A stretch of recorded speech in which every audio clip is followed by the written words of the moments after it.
சந்தியாவிற்கும் ராகவிற்கும் பெற்றோர்கள் பார்த்து திருமணம் செய்து வைத்தனர். இருவரும் மிக சந்தோஷமாக தங்களது வாழ்க்கையை தொடங்கினர்.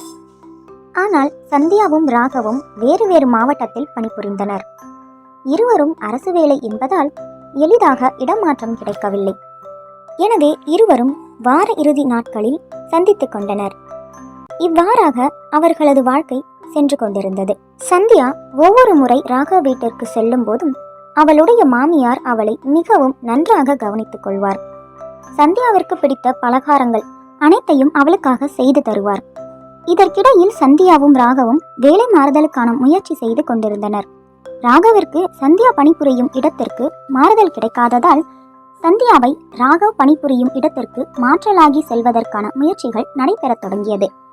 இறுதியில் சந்தியாவிற்கு ராகவ் பணிபுரியும் இடத்திற்கு மாறுதல் கிடைத்தது. சந்தியா மிகவும் சந்தோஷமடைந்தாள். அவள் மகிழ்ச்சிக்கு அளவே இல்லை. தாங்கள் இருவரும் சேர்ந்து தங்களது வாழ்க்கையை வாழப்போகிறோம் என்ற எண்ணம் சந்தியாவின் மனம் முழுவதும் நிரம்பியிருந்தது.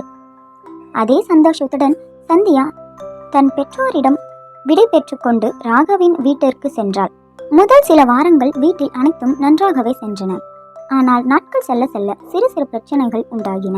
சந்தியா வேலை மாற்றலாகி ராகவ் இருக்கும் இடத்திற்கு வந்துவிட்டாள். ராகவின் அம்மா அப்பாவோடு சேர்ந்து கூட்டு குடும்பத்தில் வாழ ஆரம்பித்தாள்.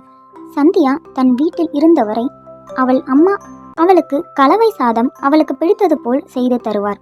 சந்தியா வீட்டில் எல்லாம் அவளுக்கு பிடித்ததாகத்தான் இருக்கும்.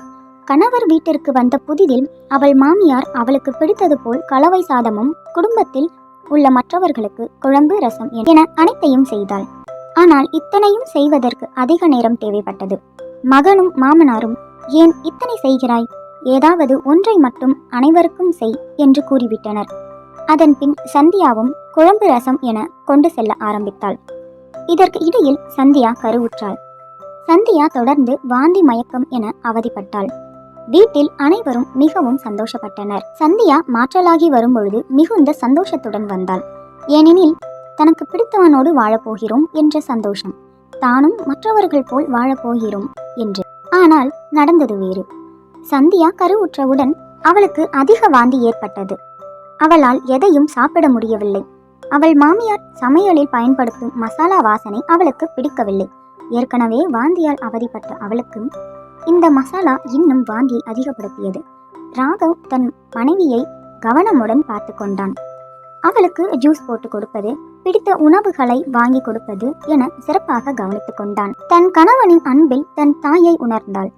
இதுபோல் எந்த கணவனும் பார்த்து கொள்ள முடியாது என்ற அளவிற்கு பார்த்து கொண்டான். அவள் மாமியாரும் அவளை நன்கு கவனித்துக் கொண்டார்.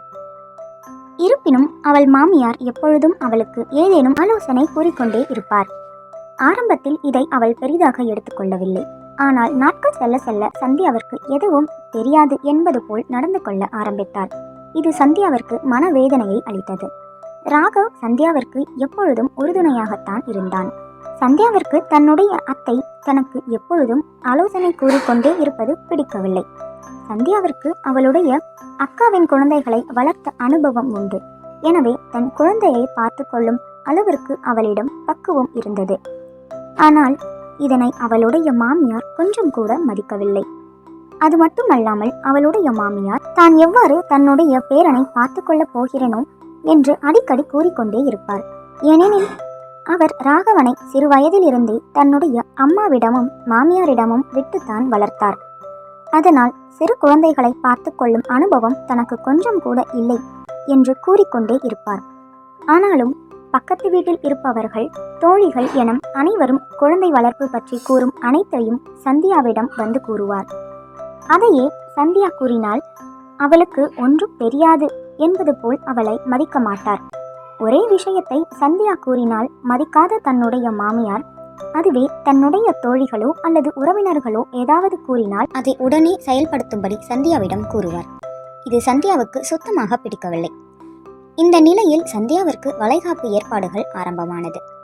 ராகவின் அம்மா இது போன்று எந்த விசேஷமும் வீட்டில் செய்து பழக்கம் இல்லாததால் வளைகாப்பில் மிகவும் சிரமப்பட்டார்.